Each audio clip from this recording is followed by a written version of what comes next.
Bonjour à tous, bienvenue dans cette conférence qui se place vraiment au cœur du thème de Santé Expo cette année, qui est bien sûr l'Europe de la santé, mais aussi au cœur de nos défis à nous, en France, de transformation de notre système de santé, de création d'un système de santé qui vise à garder la population dans le meilleur état de santé possible, et aussi au cœur d'un mouvement qui touche vraiment presque tous les systèmes de santé, en tout cas en Europe occidentale. Et c'est un mouvement vers l'intégration des systèmes de santé.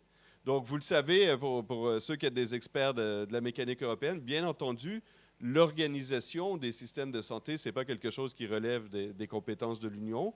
En revanche, on voit que dans énormément de systèmes de santé dont on va parler aujourd'hui, énormément de pays, énormément de régions, on développe des modèles similaires, intégrés, populationnels, qui visent à garder la population en santé et en fait qui se ressemblent, même si ce sont, vous allez le voir, des lieux très différents, des endroits très différents, qui en fait présentent énormément de traits communs. Donc là, on peut voir une perspective réellement européenne, j'ai envie de dire, sur ce que peuvent être les systèmes de santé.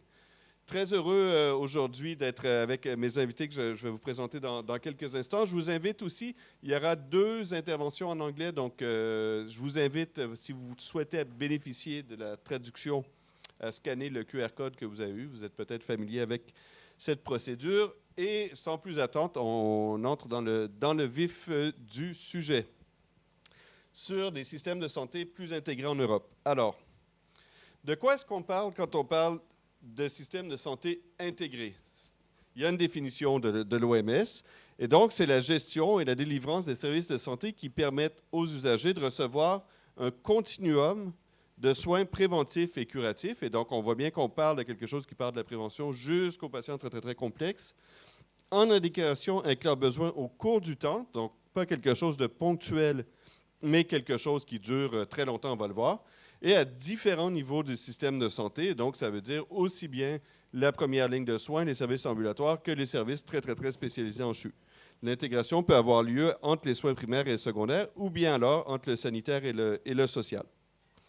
Pourquoi est-ce qu'on voudrait faire une chose pareille? Bien, tout simplement, c'est que nos systèmes, et ça c'est vrai ou c'était vrai dans à peu près tous les systèmes de santé, ne sont pas conçus pour les besoins de santé qu'on connaît aujourd'hui. Donc, historiquement, on a des systèmes de santé qui sont très fragmentés, conçus en silos. C'est quelque chose qu'on connaît bien ici, avec l'hôpital d'un côté, la médecine de ville d'un autre, souvent le médico-social à côté, les financeurs quelque part. Et donc, c'est des systèmes qui sont conçus en silos, ce qui ne pose pas tellement de problèmes pour des pathologies aiguës. C'est-à-dire que si vous vous cassez la jambe, vous allez à l'hôpital, on fait ce qu'il faut faire, on fait une rééducation et vous sortez, et très bien.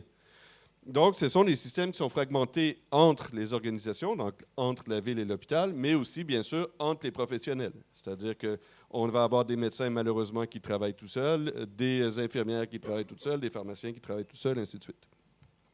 Aujourd'hui, ce qu'on voit, c'est quelque chose aussi que vous connaissez bien, c'est bien sûr que la pression sur les systèmes de santé vient du développement des pathologies chroniques et du vieillissement de la population, ce qui veut dire une demande continue de services. C'est-à-dire que, malheureusement, si vous développez une insuffisance cardiaque, vous allez vivre tout le temps, tous les jours, pendant des années avec votre insuffisance cardiaque, et il y aura toujours un risque que vous ayez besoin de système de santé. Et donc, ce sont des gens qui vivent continuellement avec leur pathologie ou avec le risque d'une dégradation de l'état de santé, mais aussi, à l'inverse, ce sont des pathologies qu'on peut prévenir, donc des pathologies très liées aux habitudes de vie, très liées au comportement, donc on peut les prévenir. Et face à ça, on se dit, bien, dans le fond, pour répondre à la demande, on se dit qu'il faut mettre en système tout ce qui va intervenir autour d'un patient et d'une population. Et c'est vraiment la force d'un système qui va être formé par plein d'intervenants qui va permettre de garder des gens en santé. Et on voit que dans un modèle comme ça, bien sûr, la performance, entre guillemets, donc la capacité d'un système de santé à répondre aux besoins, dépasse très, très, très largement l'hôpital. C'est-à-dire qu'effectivement, si les personnes mangent mal, sont sédentaires, vivent dans des situations de précarité, sont pauvres, ils vont tomber malades et c'est l'hôpital qui va prendre, et l'hôpital aura beau faire ce qu'il peut, bien, on va arriver à des mauvais résultats de santé, des coûts élevés. Et donc, on assiste depuis le milieu des années 2000 à un mouvement vraiment mondial autour des systèmes intégrés. Si vous tapez sur Google Integrated Care ou par exemple Triple Aim ou Quadruple Aim, donc triple objectif, quadruple objectif, vous allez tomber sur plein d'exemples à travers le monde. Certains sont très connus, hein, Kaiser en Californie, Geisinger, excellent système de santé. Vous avez très bons systèmes de santé intégrés en Nouvelle-Zélande, en Australie, et ainsi de suite. Donc, c'est quelque chose, vous allez tomber sur Google sur plein d'exemples de systèmes de santé qui se présentent comme des systèmes intégrés. Et c'est un mouvement qui touche aussi très fortement l'Europe. On va le voir tout de suite, mais là, on vous a mis quelques exemples sur la carte. C'est quelque chose qu'on retrouve dans de très nombreux systèmes de santé européens, au niveau régional ou national. Et aujourd'hui, par exemple, le NHS England, qui est le plus important système de santé public au monde, est en train d'être entièrement transformé pour devenir un système de santé intégré. Donc, on voit que c'est vraiment une dynamique européenne. Il y a une autre dynamique, nous, on a connu en France des mouvements un peu intégratifs, par exemple autour des patients coûteux et complexes. Donc, si vous connaissez un peu le programme PERPA, c'est quelque chose qu'on a énormément fait en disant, mais on a, par exemple, 5% des patients qui représentent 50% des dépenses du système de santé, et donc, il faut essayer de s'améliorer. Et donc, la dynamique d'intégration a commencé très souvent par les patients qu'on appelle coûteux et complexes, polypathologiques, en disant il faut, autour de ces personnes, organiser tous les services dont on a besoin, toutes les interventions dont on a besoin pour essayer d'avoir les meilleurs résultats possibles. Depuis les années 2000, en fait, 2010, on s'est rendu compte que malheureusement pour eux, ce qui ne veut pas dire qu'il ne faut pas offrir tous les services nécessaires, comprenez-moi bien, mais une personne qui est polypathologique et âgée ne redeviendra malheureusement pour elle jamais un marathonien. Et donc, il faut agir bien en amont pour éviter que les gens deviennent malades. Et donc, il y a eu un changement de dynamique très important en matière d'intégration, en disant non, il faut agir beaucoup plus sur le bas de la pyramide pour éviter que les gens deviennent malades, pour éviter que leur état de santé se dégrade, ce qui veut dire, bien sûr, un changement d'échelle aussi. C'est-à-dire que, heureusement, des personnes âgées polypathologiques, il y en a assez peu. Si on dit, en revanche, allez, on va chercher à éviter que la population ne développe un diabète, là, on est sur des très gros volumes de population et une échelle territoriale très importante. Donc, ça implique un changement de modalité et de besoin. Donc, on va jouer sur 4 leviers en même temps pour arriver, et c'est ce qu'on va illustrer là, à des modèles intégrés.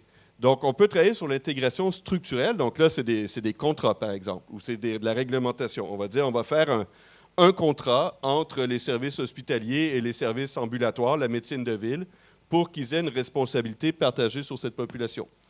On peut aussi travailler sur l'intégration des services, c'est quelque chose que vous connaissez bien, des équipes multidisciplinaires qui vont se déplacer, ainsi de suite. On peut travailler sur l'intégration clinique, c'est ce qu'on fait beaucoup, où là, on va partager des modes de prise en charge entre la ville et l'hôpital. Donc là, c'est des protocoles communs ville-hôpital, qu'est-ce qu'on fait pour ce type de patient. Et bien sûr, tout ça est soutenu par une intégration fonctionnelle, donc on va partager les mêmes outils, notamment les dossiers patients électroniques uniques pour tous les intervenants d'une organisation. Et on va le voir, c'est un élément extrêmement important. Donc, retenez qu'en fait, il y a plusieurs volets et plusieurs leviers qu'il faut actionner en même temps pour arriver à un modèle intégré. Un exemple de ça, c'est un exemple très connu, hein, c'est aux États-Unis, ce qu'on appelle les Accountable Care Organizations, donc les organisations de santé responsables. C'est un modèle qui a été créé dans le cadre du Obamacare. Et ce sont des organisations qui visent explicitement, l'objectif de l'organisation, c'est la meilleure santé de la population visée, la meilleure prise en charge de chaque patient et le meilleur coût pour la société. C'est un regroupement qui est volontaire entre tous les acteurs de santé qui vont intervenir autour d'une population donnée. Et on va avoir un contrat entre ce regroupement et un assureur qui peut être public, hein, par exemple les assurances publiques aux États-Unis, Medicare ou Medicaid, et ces acteurs. Et on dit, si on réussit collectivement à garder cette population en santé, on va pouvoir récupérer une partie des économies. Donc, c'est un mouvement qui se développe très vite aux États-Unis. Et en gros, une organisation intégrée de type ACO, ça a l'air de ça. Donc, vous allez avoir un système hospitalier qui reste juridiquement indépendant. Hein, l'hôpital reste l'hôpital, des professionnels de ville, des cabinets de groupe, etc., des ressources sociales. Tous ces gens-là vont dire, OK, on fait un accord ensemble pour s'occuper de cette population. Et donc, une gouvernance partagée, une responsabilité partagée, et bien sûr, des outils supports partagés. Donc, ça veut dire des dossiers patients électroniques partagés, des protocoles partagés, des systèmes de suivi de patients partagés. C'est un modèle, et je vous invite très fortement à venir sur le stand de la Fédération sur l'espace responsabilité populationnelle que l'on teste en France. dans 5 territoires pilotes. Donc, venez les voir. On a énormément de gens du terrain qui sont venus témoigner de leur vécu. Donc, c'est un modèle, effectivement, que l'on teste ici actuellement et où on travaille donc, dans 5 territoires de santé où on va partager, on travaille sur 2 populations communes, les personnes atteintes ou à risque de diabète ou d'insuffisance cardiaque. Donc, vous voyez que ce sont des très gros volumes de population, hein, très, très importants. Mais en pratique, tout ça, ça veut dire quoi? C'est-à-dire comment est-ce que des modèles intégrés fonctionnent ou comment est-ce qu'on les développe ou quels sont les défis auxquels on va faire face aujourd'hui? Qu'est-ce qu'on peut dire en termes de dynamique européenne autour de ça? Est-ce qu'on progresse? Est-ce qu'on progresse en France? Est-ce qu'on va dans la bonne direction? Qu'est-ce qu'il faut mobiliser comme levier pour arriver vers un modèle plus intégré? Et où est-ce que pour ceux qui sont déjà à ce niveau-là, où est-ce qu'on va après? C'est quoi la prochaine étape des modèles intégrés? Donc vraiment un panel, je dois dire, exceptionnel pour discuter de ça. On est très chanceux d'avoir l'Observatoire européen des politiques de santé qui va nous faire un peu un topo sur aujourd'hui en Europe, où est-ce qu'on en est sur ces modèles. Professeur Mac de l'Université catholique de Louvain, donc, qui est chargé de l'évaluation d'un très important programme expérimental en Belgique, le programme Integréo, qui a d'ailleurs beaucoup de points communs avec ce qu'on fait, donc très heureux de l'accueillir. Anne-Françoise Rademacher, elle, qui est coordonnatrice d'un de ces projets pilotes en Belgique.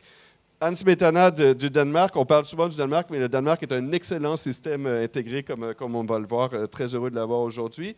Dr Zaorka de Optimedis Gesundes Digital, qui est un des systèmes dans la littérature, quand vous regardez Integrated Care Europe, très souvent, vous allez voir Gesundes Digital, donc c'est un modèle très connu.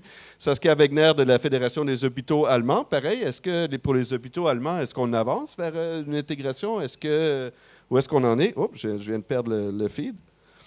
Et enfin, Anna de la région basque, excellent système de santé, très connu pour le travail sur les pathologies chroniques. Si vous regardez notamment les documents de la Commission européenne, vous allez voir que le système de santé de la région basque est très souvent cité en modèle. Et enfin, Laure Millet de l'Institut Montaigne, qui va nous dire un peu, mais pour nous, où est-ce qu'on en est, où est-ce qu'on va, et qu'est-ce qu'on pourrait faire. L'Institut Montaigne qui vient de publier justement un rapport très intéressant que je vous invite à lire, très percutant, sur la territorialisation du système de santé. Est-ce qu'on a toujours un feed d'après vous? Puisque mon écran vient d'être coupé ici. Ici, ça va? Hop. Donc, je vous mets nos intervenants. Et sans plus attendre, je cède la parole à nos collègues de l'Observatoire européen. Merci, Ewood, d'intervenir avec nous ce matin. Et on t'écoute pour un panorama européen. Wonderful, Antoine. Can you hear me well? Very well, yes. Okay, perfect. So I'll just start sharing my screen and give you a presentation. You've asked me to focus a little bit on European projects that are currently underway and have been implemented, and to provide a bit of a framework of what have been, the successes for their implementation. Just let me start sharing my screen here. There. Oops. And there. Perfect. This away.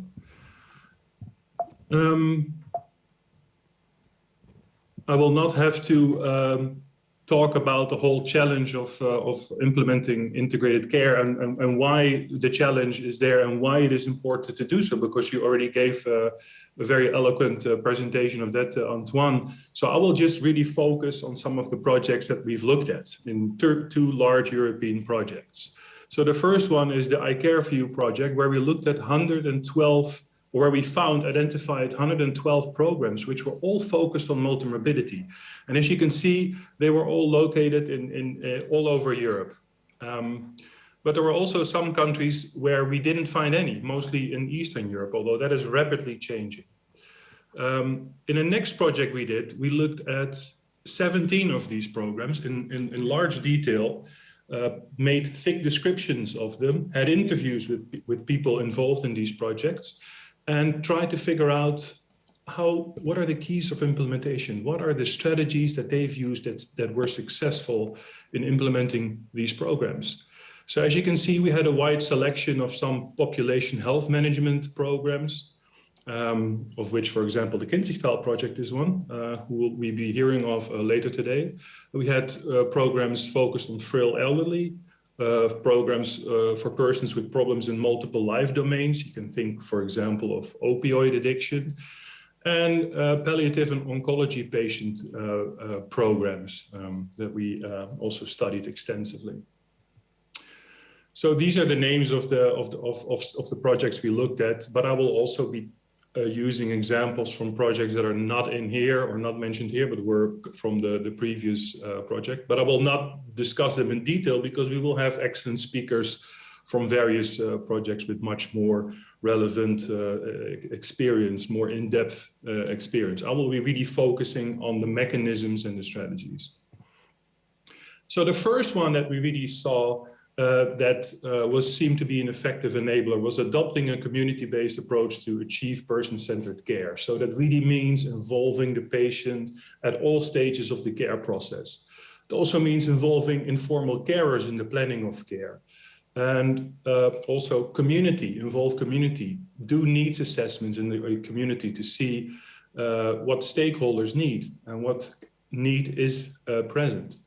A very nice example is the Onco Network from Hungary. As you can imagine, an oncological program where they developed personalized patient pathways with involvement of the patients, and also continued to involve patients through every step of the care process and try to build consensus about the patient's needs. And this is something we see in several projects. And the second one would be engaging stakeholders and gain their trust, agree on a common problem definition, and also a common way forward. What we call developing a shared narrative and persuasive vision. That means that you can find a vision for your population where everybody can rally behind. One that is also based on consensus and really also is based on good communication between all the various stakeholders. An example is, for example, the Health Network Tannengau in Austria, a population-based example, which involves all the players in health and social care, and also really schedules regular meetings. There are frequent communications, which really help to build trust between those partners. The third one would be around overcoming a fragmented leadership and responsibilities. The first step would be understanding what kind of leadership you need. And leadership can obviously be done by one single person, a visionary leader, but sometimes there are more partners involved. So then it's really important that, if possible, that you make one organization primarily responsible for implementation. But we also have seen effective projects that had a sort of a rotating leadership because they had to come up with this compromise because there was no clear leader to be identified. And also the use of local champions within teams, local visionaries, they should be supported by these projects. And some of these projects were really good at using some of those leaders to transform the local health systems. So the next one is an obvious one, I think, creating feedback loops and continuous monitoring. I think we would all agree that feedback is key for improvement, but it does require a culture of openness and willingness that is not always there. It should also ideally include patients and their needs, and that's not always the case.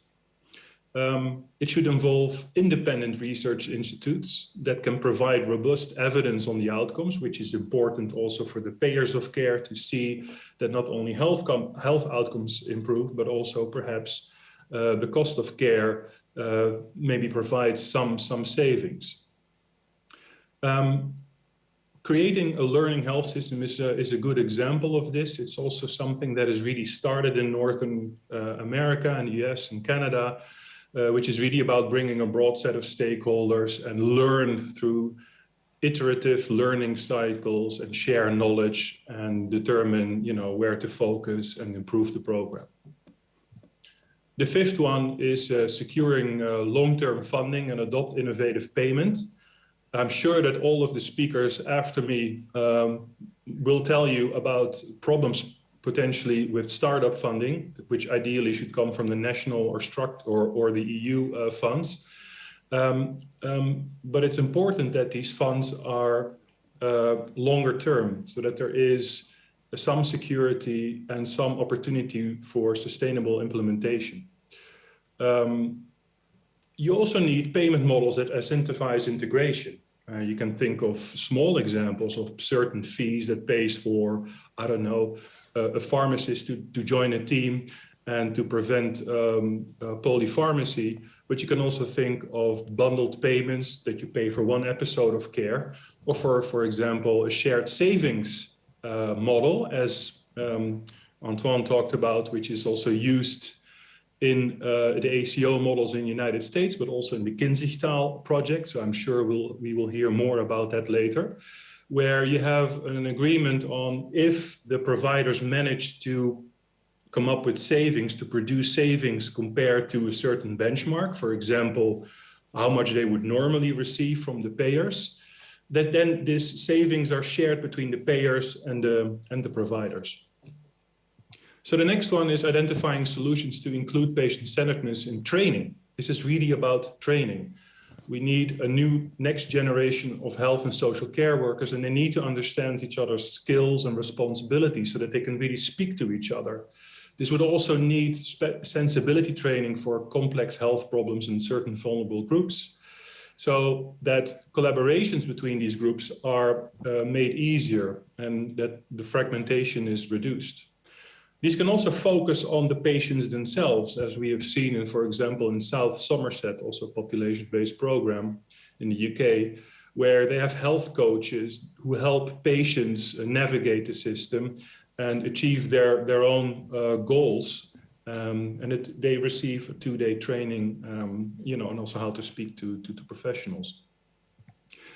The next one would be building a multidisciplinary team culture with mutual recognition of each other's roles. And the best way to achieve this, we have seen, was by having regular meetings to discuss specific patients and their personalized treatments. That would strengthen their collective responsibility. And what also was deemed very important was that there is physical proximity, so that these people are also regularly meeting in person.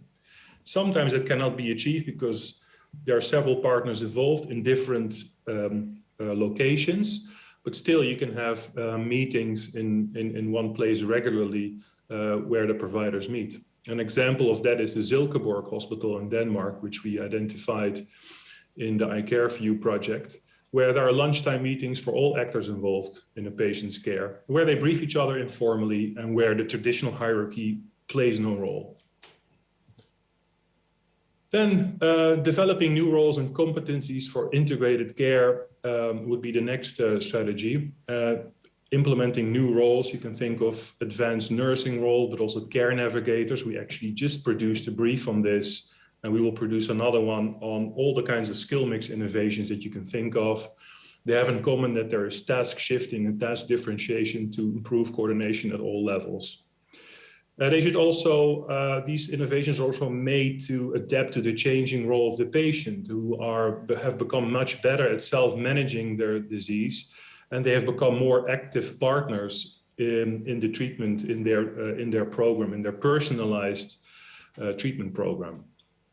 An example here is, for example, the Casa Plus program from Germany, which is really about nurses who take on an additional role as case managers, and they coordinate the health and social care of vulnerable patients with everyone from GPs to specialists, but also sickness funds, so that's the payer in Germany, and even informal carers. So the next one, will not dwell long upon this one. I think everybody will understand here that this is an important part of any program. Have an ICT system that supports collaboration and communication, and not just administrative procedures, which was often how these programs got started. Key issue here is technological interoperability, so that there is full engagement across the teams and data sharing. I haven't included an example here from the Catalan health systems, and this is then in a program in Barcelona, also a population-based program, where they have their local electronic health record, can speak to the Catalan shared medical record, and they can access this record at any place and at any location and in time. So then adopting a growth model that strikes the right balance between gradual expansion and disruption. It is important to think incrementally when you start to build a new program, and also really build off the existing structures. This is something we've seen in the programs we looked at. It does not mean, though, that certain disruptions or technological disruptions cannot play a role here, but also disruption needs to be implemented carefully. And in that sense, the patient voice is important, as are the informal carers, as a check also to see if their care is not suffering and that there are no interruptions. So I'm almost done now, but one that is important too that we found was to balance between flexibility and formal structures, that you need to have the right balance between the formalization of responsibilities, but providing enough flexibility to deviate and take care of the patient's particular needs, which can be different than a certain clinical objective that perhaps a physician may have.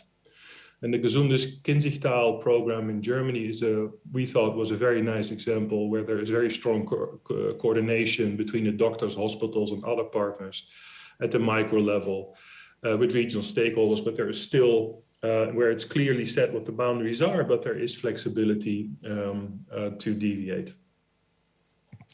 So the last one is engaging in alignment work. You cannot just follow one strategy and expect that your whole system will transform into an integrated system. It really requires very careful planning and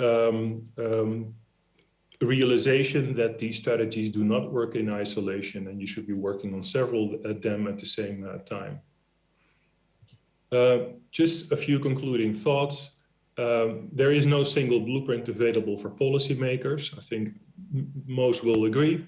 There has to be a solution that fits in the local context for the local population, and policymakers and meso-level workers will have to find ways to make that work.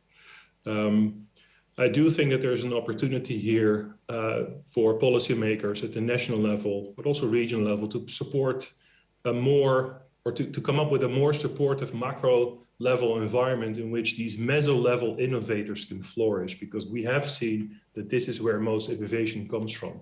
And instead of having to work around macro level obstacles, I think it's really about policymakers enabling these kinds of collaborations. And I think that the ACO model, which was part of Obamacare, the accountable care organizations that Antoine talked about before, is a nice example. It led to a huge proliferation of integrated care programs.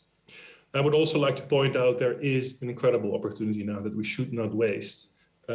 We are now hopefully moving to a more endemic phase in the COVID-19 pandemic.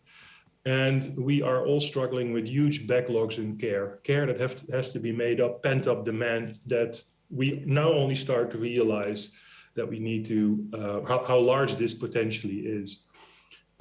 These new models will have to play a role here.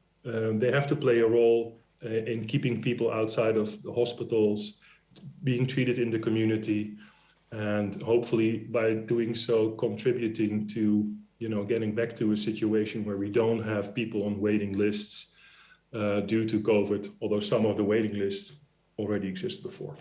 So I'll leave it at that, and thank you very much. And I'm looking forward to the next presentations. Thank you.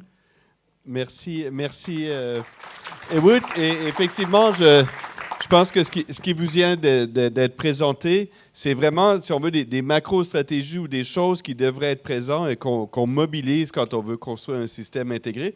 J'étais heureux de voir qu'on retrouvait quand même pas mal de ces éléments dans notre modèle de responsabilité populationnelle FHF, mais je pense ce qui a été montré aussi, c'est que, bien sûr, chaque pays et chaque système est différent. Et donc, en fait, il revient nécessairement à chaque système, chaque pays, de développer son propre modèle intégré qui corresponde aux réalités de ce pays. Et donc, ça veut dire qu'il faut aller voir, mais en pratique, comment ça se passe sur le terrain, dans chaque système, dans chaque pays, comment est-ce qu'on s'organise pour arriver à ces modèles qui, en définitive, visent tous les mêmes objectifs. Donc, on commence ce tour d'Europe par Anne du Danemark. Merci beaucoup d'être avec nous. Pareil, on parle souvent du Danemark comme étant un modèle de système de santé extrêmement performant. Est-ce que tu peux nous en dire quelques mots autour justement de cette notion de système intégré et comment ça fonctionne? Heureuse d'être ici et aussi d'être dans une bonne compagnie européenne parce que je représente un petit pays, 5 800 000, et nous avons fait une réforme territoriale en 2007. La pandémie, si je peux commencer là, nous a montré qu'on s'est assez bien sorti de la pandémie parce que je ne représente plus un système hospitalo-centré. Et ça ne veut pas dire que nous sommes parfaits et nous avons encore des choses à améliorer et nous voyons la pandémie comme une loupe des problèmes qui étaient déjà là. Et je vais brièvement vous parler de cette réforme et l'organisation du système de santé au Danemark parce que ça représente un système où on a fait cette réforme structurelle en 2007. Ensuite, je vais vous parler des accords de santé entre les 3 acteurs principaux dans notre système de santé. L'État, les régions qui gèrent les hôpitaux, qui gèrent aussi les accords avec les médecins généraux, listes qui sont des libérales comme en France, et ensuite les municipalités qui, après 2007, sont environ 50 000 habitants et où on a envoyé beaucoup de compétences des professionnels aux municipalités en 2007, des kinésithérapeutes, des infirmières. Moi-même, je travaillais dans ce département et je devais envoyer 2/3 de mon service dans différentes municipalités. Mais je vais en revenir et puis je vais aussi donner un exemple de parler, comme M. Guiniken, de parler aussi de numérique, qui est, nous sommes un des pays en Europe le plus numérique, avec la Suède, la Finlande, et ça a été très, très utile pour aussi la pandémie. Et aussi parce que quand la pandémie a commencé, les acteurs se connaissaient. Et je vais aussi parler brièvement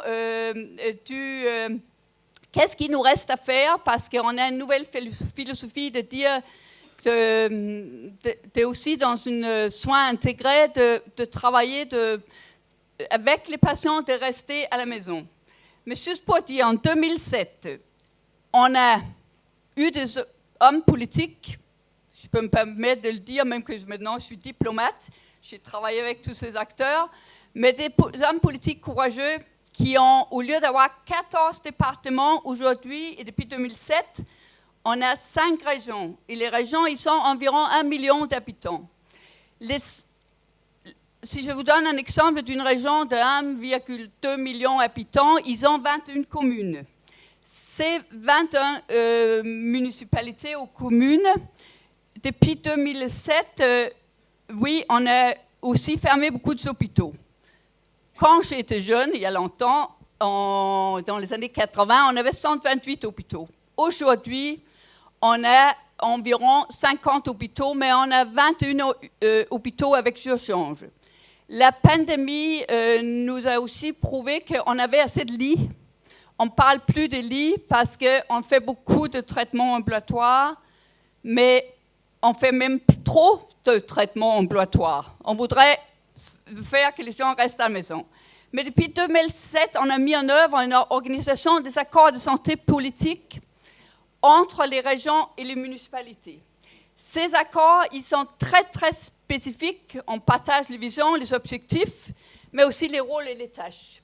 Ces accords de santé ont une organisation qui fonctionne et ils sont soutenus en numérique. Ça fait que si en moyenne, aujourd'hui, dans un hôpital au Danemark, on reste 3 jours, moins que 3 jours parfois. On ne peut pas sortir une personne âgée d'un hôpital vendredi après 14 heures parce qu'en numérique, il faut que l'équipe, les soins de domicile, sont prêts pour le recevoir. Et ça fonctionne. Les accords de santé, ils visent évidemment les groupes de patients dont on parle, des personnes âgées, les maladies chroniques, les gens qui avant 2007 tombaient encore entre deux chaises, on disait. Et là, on est en train d'améliorer ce système parce qu'on a ces 21 hôpitaux avec urgence, peut-être on est un peu trop centralisé. Et ces 21 hôpitaux avec urgence, nous sommes en train de faire une nouvelle réforme. On fait des pôles de santé autour des hôpitaux d'urgence où les acteurs collaborent vraiment autour de ces hôpitaux. Et ça doit permettre d'améliorer encore plus les parcours et les soins des patients, renforcer aussi les soins locaux. Et je peux dire qu'après 2007, moi-même, j'ai été aussi responsable de faire beaucoup de cours en commun, beaucoup de dire qu'il faut que les professionnels se connaissent. Ça veut dire que si on travaillait avec la rééducation, il y avait des cours où il y avait les médecins de l'hôpital avec les professionnels de santé des municipalités qui suivaient et qui avaient ce dialogue. Il y avait aussi une intégration des patients où on peut s'améliorer encore. Mais ces nouveaux pôles de santé doivent vraiment, avec les accords de santé qu'on garde, c'est un peu compliqué à expliquer, mais qu'ils ont une importance politique, mais aussi au niveau administratif. Il y a des champs d'administration qui se connaissent entre municipalités, médecins généralistes et hôpitaux. Puis je veux dire aussi que, oui, comme c'est aussi déjà mentionné, l'existence d'une infrastructure informatique nationale et des bases de données qui fonctionnent est très, très important pour aller vers des soins intégrés. Nous avons, par exemple, au Danemark, un registre commun des médicaments prescrits. Cela veut dire que si j'ai été hospitalisée, je vais chez mon médecin généraliste, il connaît mes données. Les municipalités aussi, on n'est pas parfait encore, on est en train d'améliorer, mais ils sont aussi les professionnels de santé axés. Et il y a beaucoup d'exemples de parcours aussi pendant la pandémie que le spécialiste à l'hôpital est en vidéo télésanté avec le médecin généraliste et la personne âgée avec un aide-soignant dans l'EHPAD. Et au lieu de faire un traitement où on doit aller dans un hôpital, on collabore et on règle les problèmes.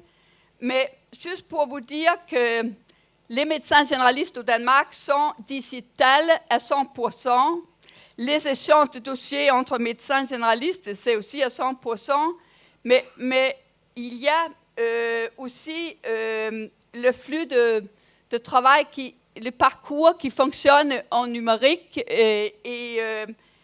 Et c'est sûr qu'un système de soins intégrés avec un haut degré de numérisation permet le partage en temps réel des données électroniques et rend possible cette diagnostic aussi précoce. Et je veux dire aussi que la transformation du système danois, qui n'est pas finie encore, parce qu'en ce moment, on négocie un focus encore plus sur la prévention et aussi de ce qu'on parle aujourd'hui, la populationnelle. Mais on discute aussi un focus sur ce que je suis triste de dire, l'inégalité sociale. Parce que dans un pays scandinave, on était très fiers de ne pas avoir des grands problèmes de l'inégalité sociale, mais comme le reste de l'Europe, ça nous a aussi montré qu'on a besoin de viser sur les groupes de patients qui ont besoin. Et je crois que la philosophie danoise, j'ai beaucoup travaillé avec la prévention aussi, et j'ai été le chef dans la municipalité de Copenhague de ça.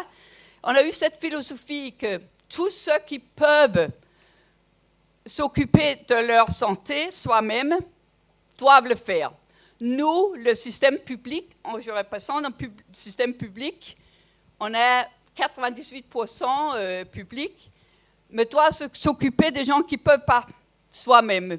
Et ça veut dire que on est vraiment vigilant sur le fait que la pandémie nous a montré que là, on n'est pas parfait et que là, il faut s'améliorer.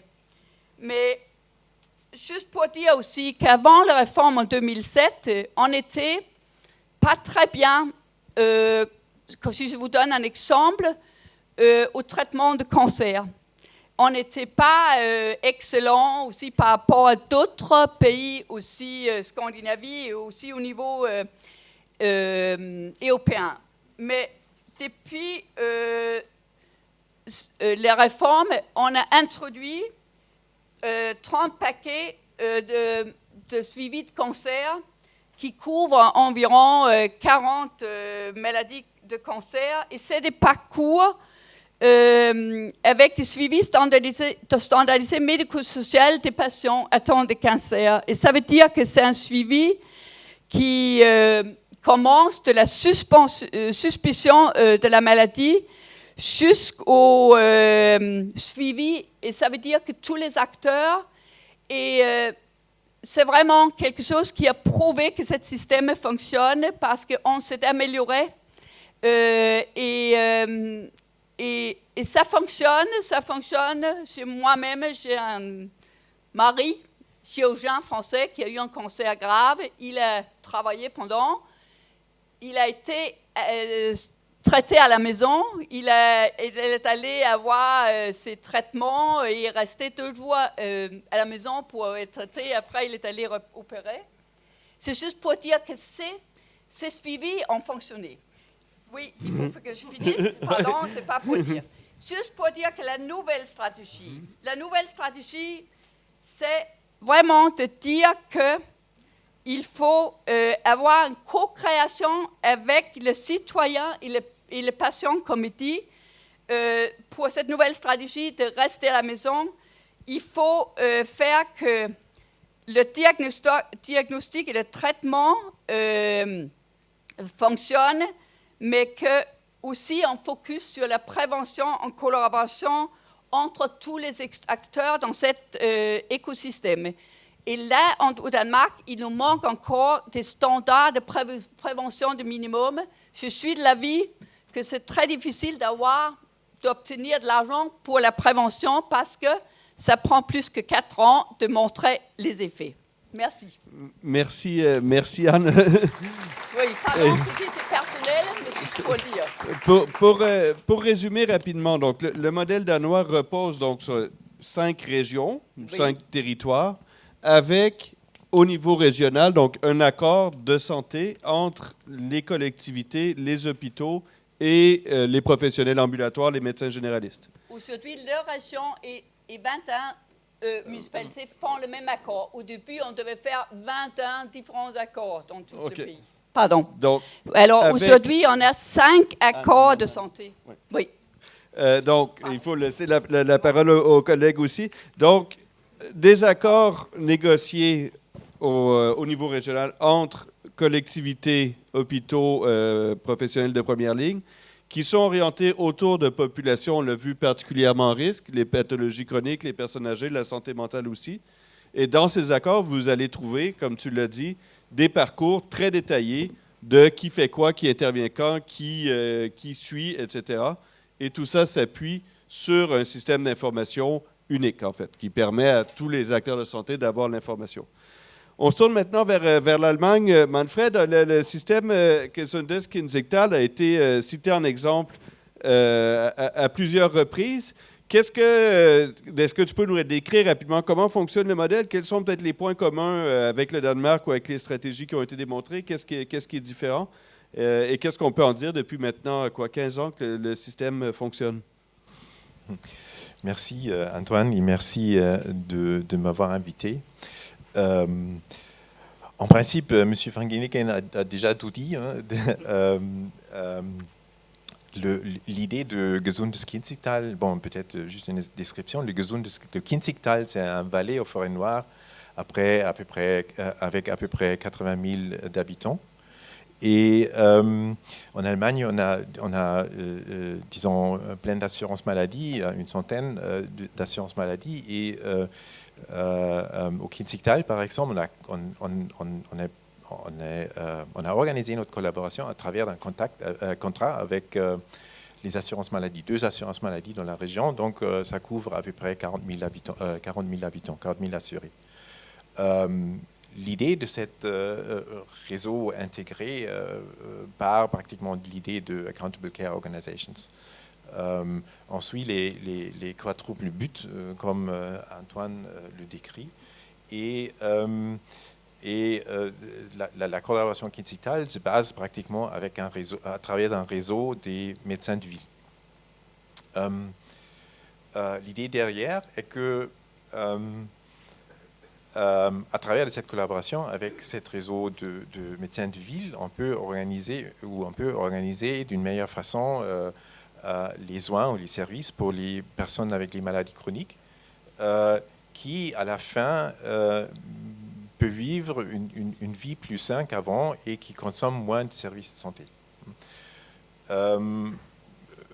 Comme M. Fanghini a dit, le financement continuel de ces services, c'est quelque chose de très, très important. Et c'est comme ça qu'on a créé un contrat avec les caisses maladies de l'économie partagée.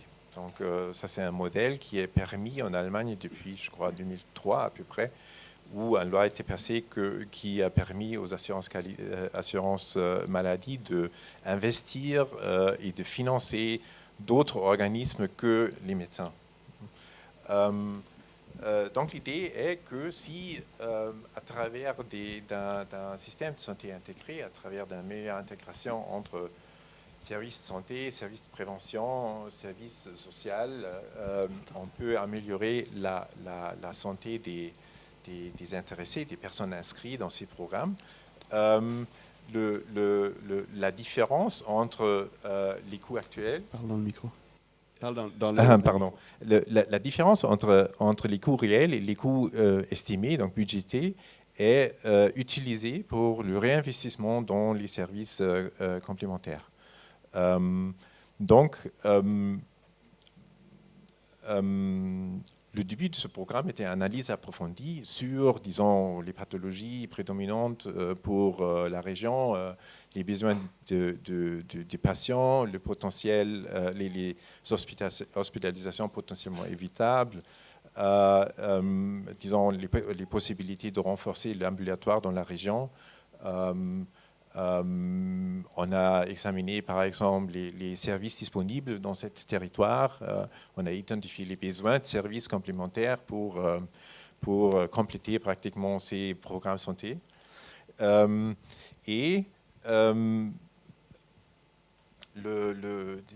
travers de cette contrat d'économie partagée avec la Caisse, on a investi dans les services complémentaires. Le contrat, pratiquement, s'est établi pour 10 ans, donc on a une certaine période stable de financement. Disons,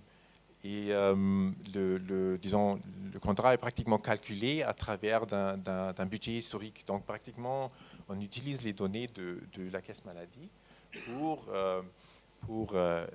estimer, pour calculer pratiquement les dépenses pour les 5 ans avant le début du programme, pour développer une tendance d'augmentation budgétaire. Et on projette pratiquement cette tendance vers la future. Et à partir du début du programme, la différence entre le budget projeté et les coûts réels revient pratiquement à cette coupe collaborative dans la région pour investir dans les activités préventives. Juste pour le dire dès le début, d'habitude, il y a une phase d'investissement qui dure autour de 5 ans. L'équilibre arrive vers les 5, 6, 7 ans. Et puis après, la société ou bien le réseau achève un profit. Normalement, le revenu de ce modèle pour cette population de 40 000 personnes, c'est à peu près 3 à 5% du budget, donc ça arrive souvent à 5 millions d'euros par an, qui peut être réinvesti. J'ai encore du temps ? Oui. le problème qu'on a trouvé quand même est que les parties prenantes existantes n'ont souvent pas de temps pour vraiment s'engager dans le travail organisationnel. Chacun a disons, son projet personnel de santé, surtout les médecins du ville, ils ont un cabinet, ils ont assez de choses à faire, il y a déjà assez d'administration qui fait partie de leur travail quotidien. Donc, ils n'ont pas réellement d'intérêt et du temps de s'engager dans ces travaux. Donc, à la base de cette idée, on a créé une société régionale, donc territoriale, donc qui vit dans ce territoire et qui le personnel aussi de ce territoire, avec des actionnaires du réseau de médecins. Une partie, c'est la compagnie Optimilis, et une autre partie, c'est la commune. Donc, cette société organise pratiquement tout le travail de coordination et ils investissent aussi dans les services complémentaires qui n'existent pas avant. Donc, ça veut dire, une des aspects qu'on a créé, c'était un endroit pour faire l'éducation thérapeutique, par exemple, qui n'existait pas dans le territoire. Ou d'autres choses, ça dépend. On travaille étroitement aussi avec les communes pour des activités de promotion de santé. On travaille avec les compagnies qui existent, les sociétés qui existent, les productions qui existent dans le territoire pour la santé occupationnelle. Ça dépend. Donc, c'est vraiment spécifique au territoire.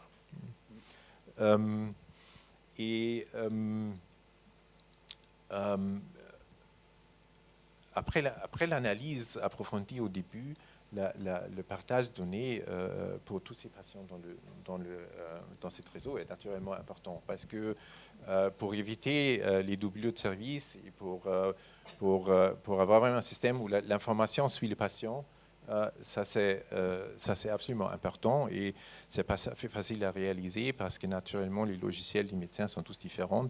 Le problème d'interface se pose. On est arrivé pratiquement après, je sais pas, c'est maintenant, c'est aujourd'hui où on a pu créer un logiciel un système basé sur le cloud qui vraiment permet à tirer toutes les informations des différents médecins et qui leur permet d'accéder à toutes ces informations des différents spécialistes. Mais il faut en même temps aussi avoir un système de gestion de l'organisation. Donc ça veut dire qu'il faut créer des données qui sont disponibles aux médecins pour pouvoir améliorer leur propre service. Donc ce système de gestion informatique permet pratiquement comment je dirais, créer un benchmark. Donc on compare pratiquement, disons, les actions des différents cabinets de médecins. On le compare avec les objectifs qu'on crée annuellement pour ce réseau. Et on regarde le développement de ces différents cabinets. Et il y a un tableau de bord qu'on a programmé qui permet à tout médecin de voir où est-ce que lui, son cabinet, performe dans le groupe, dans ce réseau-là. Et il peut aussi, à travers de cette plateforme lui-même, le médecin lui-même, identifier les patients où ils doivent, par exemple, ajuster le traitement. Mais ça, c'est une information personnelle, donc ce n'est pas partagé dans le réseau. Je pourrais continuer. Des questions après du public, mais je pense qu'effectivement, les éléments importants que tu ressors autour d'un modèle qui permet de récompenser aussi collectivement. Donc, si les participants au modèle Gesundheitskinzigtal réussissent à maintenir la population en santé, donc à épargner de l'argent de l'assurance maladie, ils peuvent récupérer une partie ou toutes les économies, ou une partie, ça c'est important. Le travail, évidemment, bien sûr, autour de la prévention et le suivi enfin, l'importance des systèmes d'information intégrés qui permettent d'abord aux professionnels, donc pas tellement aux contrôleurs, mais aux professionnels de savoir où est-ce qu'on en est, par rapport à ce patient, où est-ce qu'on en est par rapport à notre prévention. Saskia, donc on a vu un modèle dans une petite région, l'Allemagne, un petit territoire, à peu près 40 000 habitants. Pour vous, à la Fédération des hôpitaux allemands, qu'est-ce que ça vous inspire? Est-ce que vous avez le sentiment que l'Allemagne va un peu vers cette direction-là, ou est-ce qu'il y a encore un peu des obstacles à surmonter? Bon, merci beaucoup. Merci beaucoup déjà à la Fédération hospitalière de France pour l'invitation. Merci Antoine. Comme on a déjà entendu un exemple pour l'Allemagne, je vais être très court.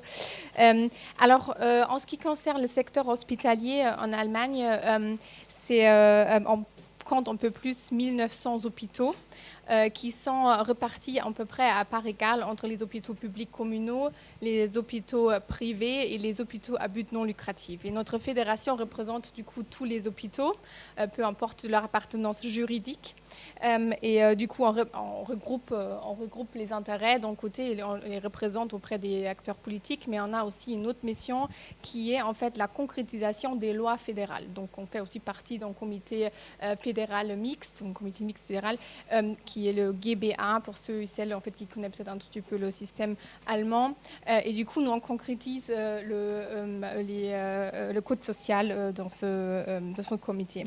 Peut-être juste deux réflexions plutôt que en fait, des constructions. Donc, premièrement, au niveau horizontal, après, moi, ce que j'ai pu comprendre, vous avez ici en France quelque chose qui s'appelle GHT. Donc, c'est quand même une forme de coordination, et même si je ne connais pas exactement, je suis vraiment curieuse et apprendre un peu plus sur comment ça fonctionne. Mais juste pour vous dire, en fait, dans le secteur hospitalier, la coopération, en fait, déjà juste au sein de l'hôpital, nous avons en Allemagne pas forcément quelque chose qu'on peut comparer. On n'a pas de territoire et structure de coordination au niveau entre les hôpitaux.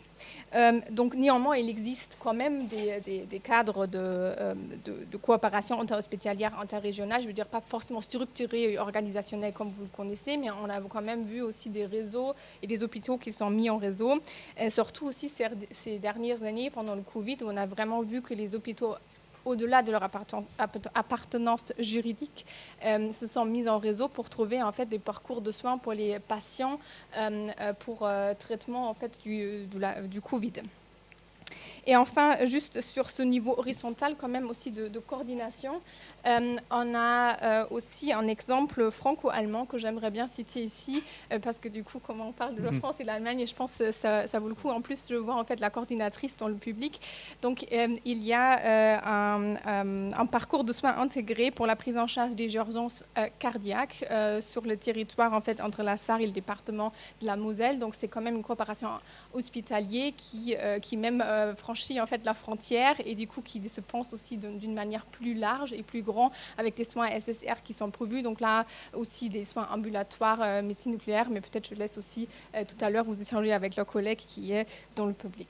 Voilà, ça c'est juste très brièvement, en fait, sur l'horizontal aussi, la coordination qu'on a juste pour les hôpitaux et intersectorielle, c'est ce qui nous intéresse aussi un tout petit peu. On a vu un exemple très important.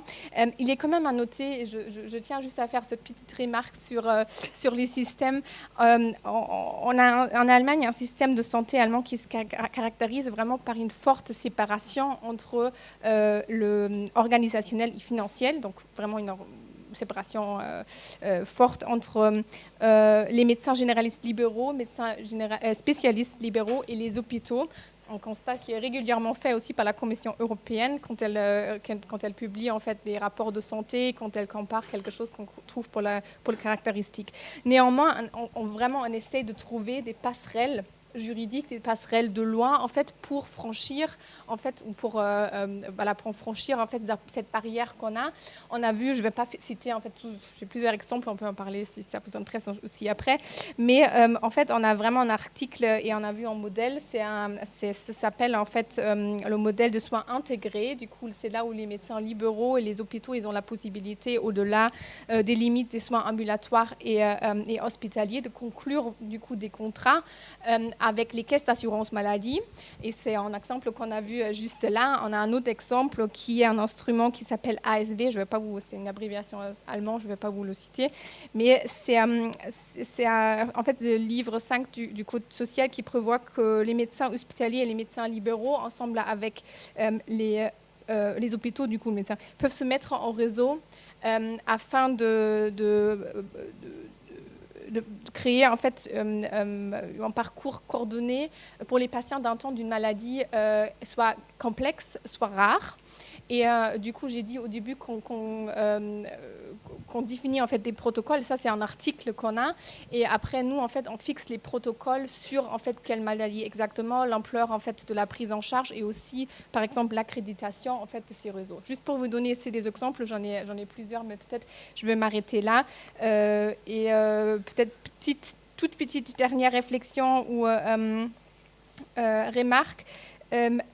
Nous, en tant que fédération, il est quand même notre objectif, peut-être vous en avez entendu parler, peut-être sûrement pas, mais il y a 2 semaines, en fait, notre ministre fédéral a créé en fait, un certain comité où on va réfléchir sur les réformes en fait, à mener, les recommandations pour le futur, les réformes hospitalières. Nous, en fait, notre objectif déclaré est quand même d'établir des réseaux de soins régionaux, regionale Versorgungsnetzwerke centrés sur l'hôpital. On pense qu'ici, en fait, ce qui est important dans cette réflexion fédérale qu'on a aussi, parce que c'est les Länder qui en fait, organisent la planification hospitalière sur le territoire, donc proche du patient aussi. Pour nous, c'est important que c'est les compétences attribuées et les hôpitaux, en fait, ils ont quand même leur mot à dire parce qu'ils ont quand même un degré d'autonomie qui est important sur le territoire. Bon, j'espère que j'ai couché. Merci Saskia. Et ça fait un excellent pont, je pense, vers les collègues belges, parce qu'on a vu donc un modèle qui est très intégré, très poussé au niveau national, donc au Danemark, où là, c'est un système vraiment fonctionnel, disons, national très organisé. Un modèle, disons, régional, très, non seulement prometteur, mais qui fonctionne depuis longtemps, mais qui concerne une petite partie de l'Allemagne. On voit qu'en Allemagne, on reste encore, là, on est peut-être plus proche de la France en termes de séparation. Et du coup, entre les deux, il y a la Belgique qui a lancé il y a quelques années un très, très gros programme expérimental, Integréo, qui se déploie dans 11 sites pilotes. Professeur Marc, je vous laisse la parole pour nous dire un peu ce que c'est, où est-ce que c'en est. Et aussi, Anne-Françoise, si tu veux nous dire sur le terrain rapidement comment ça se passe. Oui, merci beaucoup. Donc, je suis ici avec Anne-Françoise Rademacher, qui est une des coordinatrices d'un des projets pilotes dans le Hainaut. Le Hainaut, qui est une des provinces belges qui est frontière avec la France. Peut-être avant de parler des projets Integréo, c'est vrai que c'est important de dire qu'en Belgique, il y a une dynamique de renforcement de l'intégration des soins qui date maintenant depuis pas mal de temps. Alors, il y a d'abord eu la réforme dans le domaine de la santé mentale qui a commencé en 2010. Puis, il y a eu une réforme et toute une réflexion sur la meilleure prise en charge des personnes âgées, notamment les personnes âgées dépendantes. Et ces 2 réformes avaient la logique de désinstitutionnaliser les soins, donc de vraiment développer beaucoup plus les soins au domicile. Puis est venue une réforme des hôpitaux qui en fait est toujours en cours en 2015, avec l'objectif de créer des réseaux hospitaliers et aussi de revoir totalement le financement des hôpitaux.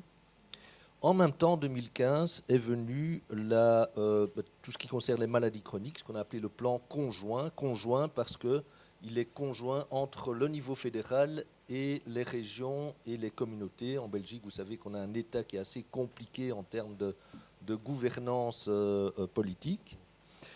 Et finalement, pour bien parler de l'ensemble des choses, récemment, donc en 2022, il a été décidé de créer un budget pluriannuel de notre assurance maladie invalidité qui s'appelle l'INAMI, budget pluriannuel dont l'objectif est d'arriver à un financement non plus segmenté par secteur, le secteur hospitalier, le secteur médecin, etc., mais un financement beaucoup plus basé sur des objectifs. Et donc un des objectifs, par exemple, c'est de diminuer la réhospitalisation. Ou un autre objectif, c'est d'éviter le recours exagéré aux urgences, ce type de choses-là. Alors dans toutes ces réformes, quelque chose qui ressort de manière assez importante, c'est quand même l'aspect de territorialisation. Et donc le territoire devient une manière de penser l'intégration des soins. Et alors quelque chose dont on parle de plus en plus aussi, qui est un peu du slogan, mais qui je crois est quand même important, c'est de passer d'une logique où on réfléchit en termes de soins, en termes de volume de soins, pour aller beaucoup plus vers ce qu'on appelle la valeur. Et donc derrière la valeur, nous on ne parle pas du triple ni du quadruple, on parle en Belgique du quintuple aim. Donc on a 5 objectifs. Donc le cas particulier d'Integréo, Integréo, donc ça, dans le cadre du plan conjoint, Il s'agit en fait, dans ce cadre-là, il a été décidé de financer 12 projets pilotes en fait au départ, financés depuis janvier 2018 et qui couvrent une population 3 600 000 habitants, donc environ, en gros, à la louche, un petit tiers de la Belgique est supposé être couvert par ces projets-là. Alors, quelles sont les caractéristiques de ces projets-là ? D'une part, ils doivent couvrir une population qui est définie par un territoire. Population de l'ordre, au départ, il était prévu d'avoir une population de l'ordre de 100 000, 150 000, mais la population couverte par le projet Pacte est de 200 000 ou un peu plus que 200 000 personnes.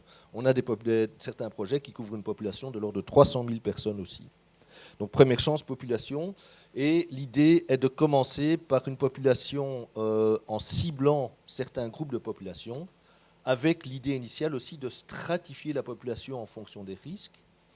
Et donc effectivement, les projets ont commencé par des groupes cibles de population, avec l'idée progressive d'étendre la couverture et de passer, dans un monde idéal, à l'ensemble de la population du territoire, non pas seulement les personnes qui ont des maladies chroniques, mais l'ensemble de la population du territoire dans cette logique de soins intégrés. Première chose, population. Deuxième chose, la création d'une structure de gouvernance. On retrouve, mais ce n'est pas tout à fait la même chose, l'idée de González, avec l'obligation, normalement, de créer une structure de gouvernance qui a un statut juridique d'ASBL, d'association sans but lucratif. Et avec une des choses qui était quand même importante, c'est qu'elle devait regrouper, cette structure de gouvernance, toute une série d'acteurs, dont des représentants de patients normalement. Pour appuyer cette structure de gouvernance, un management d'intégration, et donc Anne-Françoise est un représentant ou une représentante c'est une coordinatrice qui fait partie de ce management d'intégration, qui recevait et qui reçoit encore un financement, mais qui est un financement assez minime finalement. Donc c'est 150 000 € pour une population de 200 000 personnes. C'est vraiment rien du tout par rapport, là on parlait de 5 millions d'euros pour pouvoir faire fonctionner les choses. Et en plus des 150 000 €, maintenant ils reçoivent de l'ordre de 200 000, parfois 300 000 € pour mettre en place un plan d'action qui est défini chaque année, qui a été défini à partir du départ, un plan stratégique. Et donc, ce plan d'action qui fait partie, qui est en fait l'opérationnalisation du plan stratégique, a été conçu au départ sur base d'un diagnostic de base qui s'est réalisé pendant environ 1 an avant le début effectif de ces projets-là.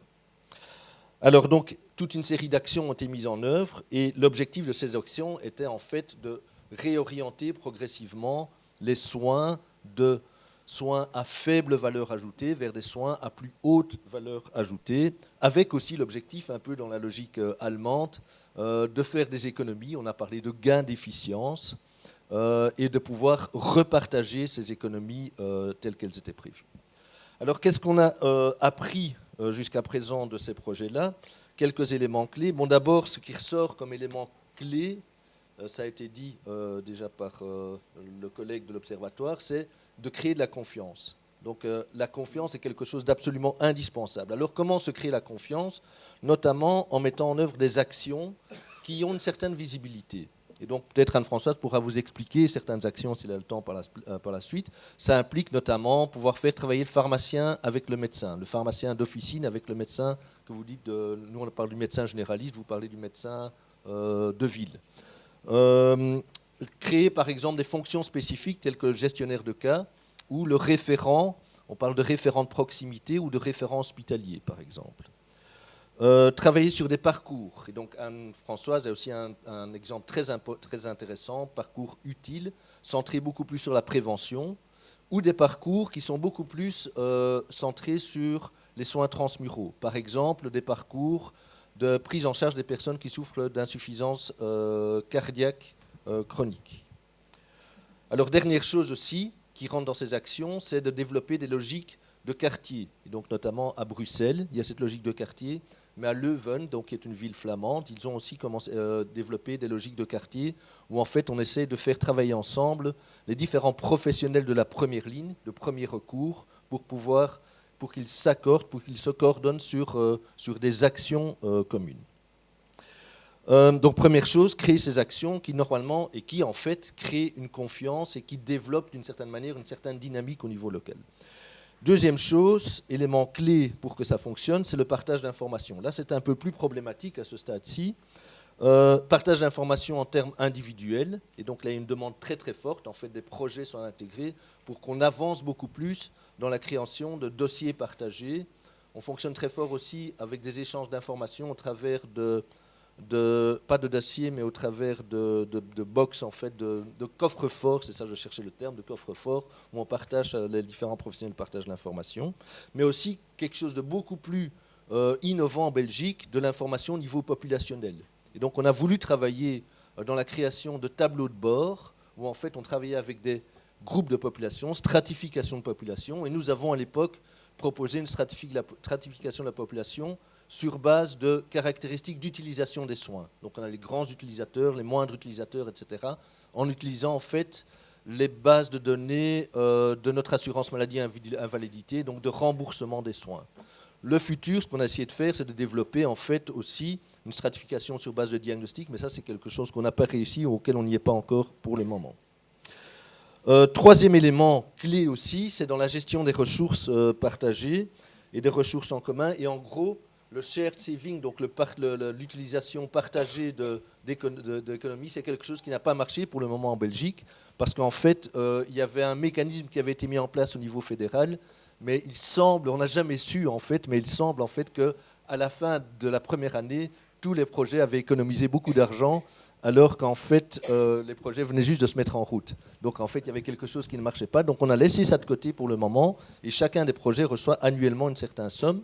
Mais je crois que dans le futur, une chose à laquelle on va probablement arriver, c'est d'arriver beaucoup plus à des modes de paiement, soit type bundle payment, soit type paiement par capita, où en fait on force les différents prestataires à travailler ensemble.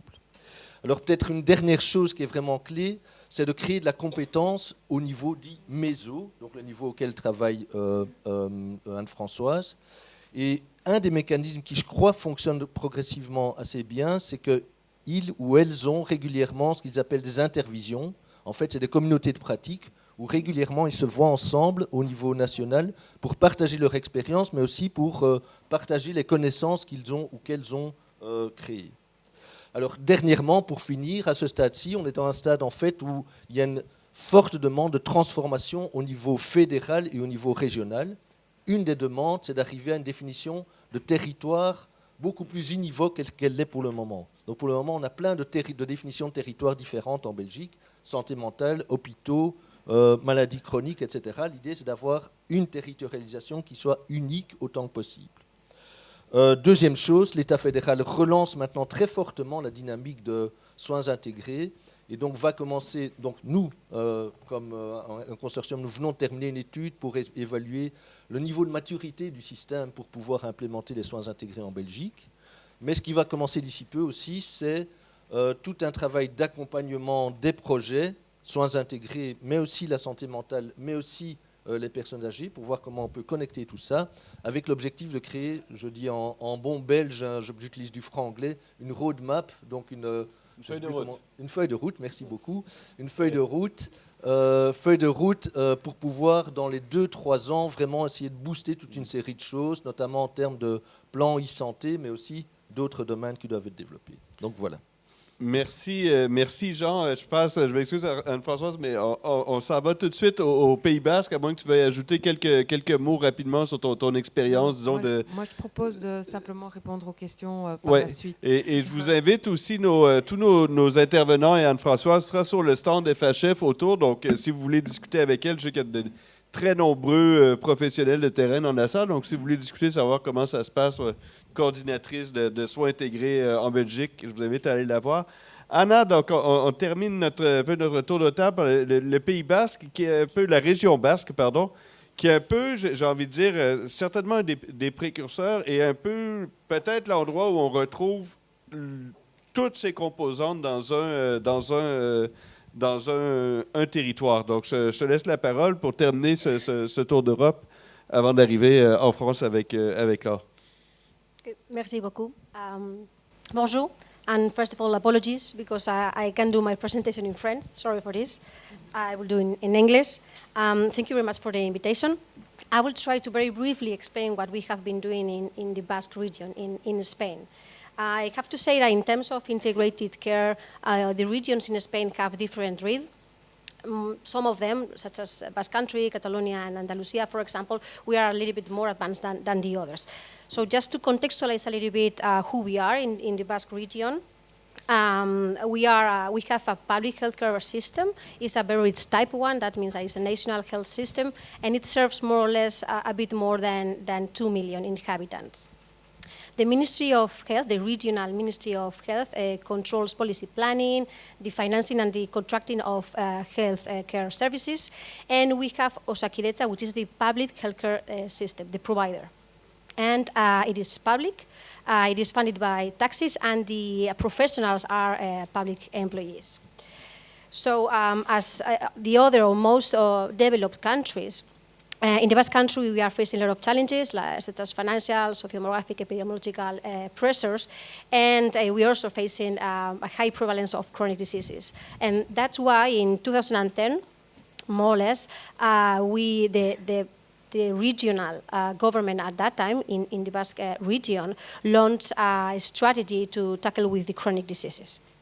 It is a huge project, I will say, but right now I will try to summarize the 3 main drivers of this reform: the risk stratification tool, the structural and functional integrated care approach, and the unified electronic health record of the region.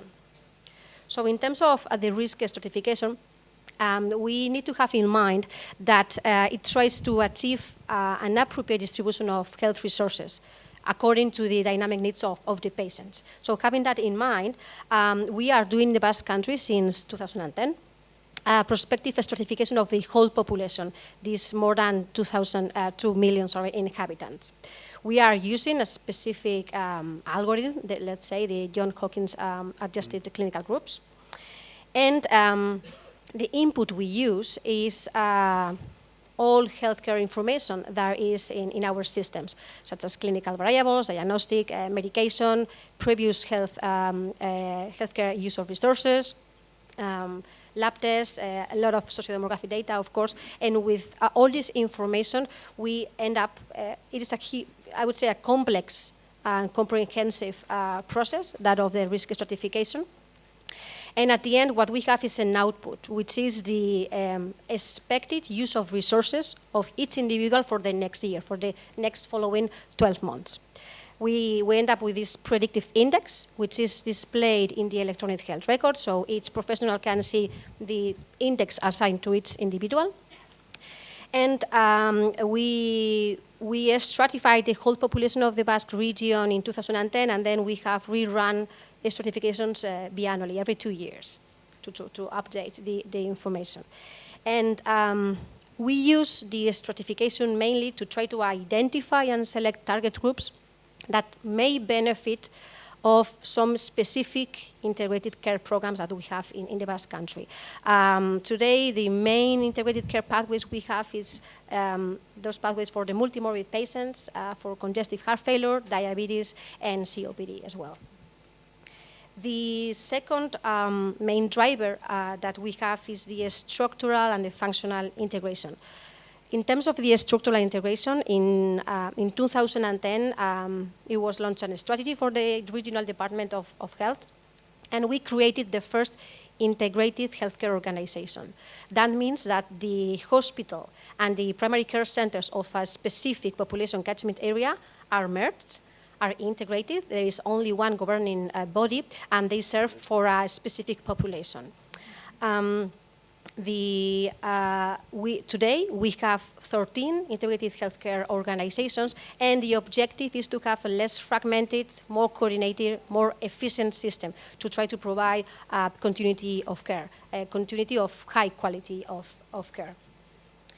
And I have to say that in parallel, not only the structural integration, we also made a great effort to have this functional integration. That means that we have clinical and organizational processes to try to coordinate much better professionals for hospitals and from primary care centers, and also with the social sector. As I said before, to try to provide this continuity of care and not to be less efficient and to provide good care. For this purpose, for this functional integration, we have integrated governance. That means that we have defined specific actors with concrete roles. We created in 2010 some new roles, nursing roles.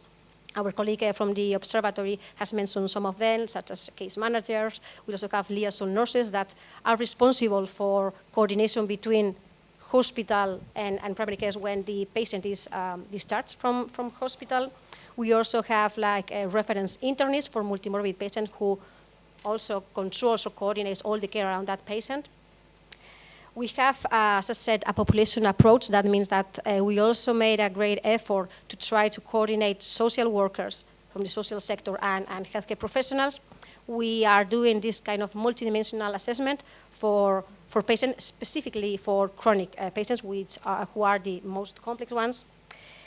And we also try to make a shift, our culture change from fragmented vision to integrated care approach in our integrated healthcare organizations.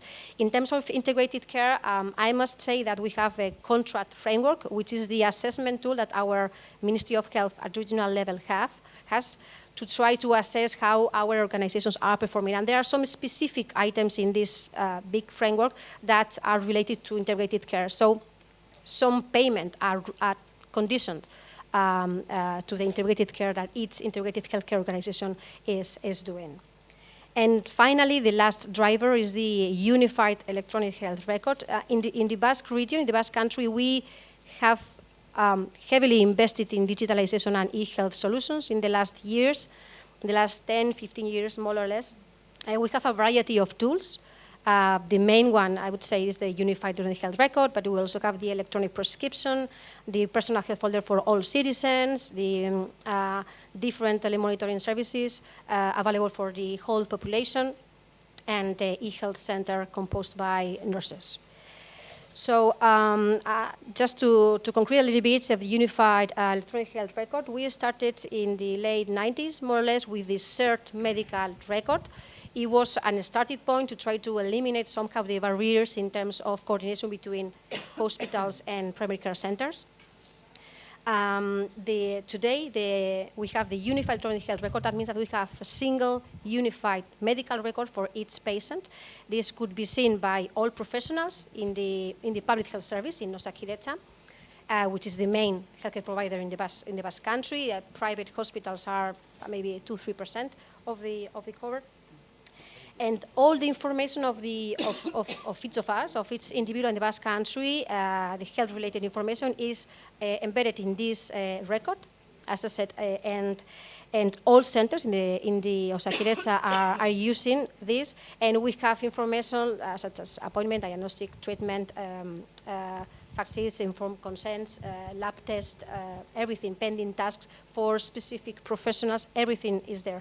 And professionals that are taking care of one individual, of one patient, are capable of seeing the same information. So this is key to try to coordinate the effort of all healthcare organizations. I have to say at national level, at Spanish level, only few regions have this kind of unified electronic health record. As I said, Catalonia, Basque Country, Galicia, and Andalusia. And at national level, there is we are doing also an effort to have a kind of a centralized electronic health record with a summary of the regional electronic health records. So this is a kind of a tool that allows all healthcare professionals at country level to see the same information, a piece of information at least. So this is a project that is being carried out at national level. Merci beaucoup.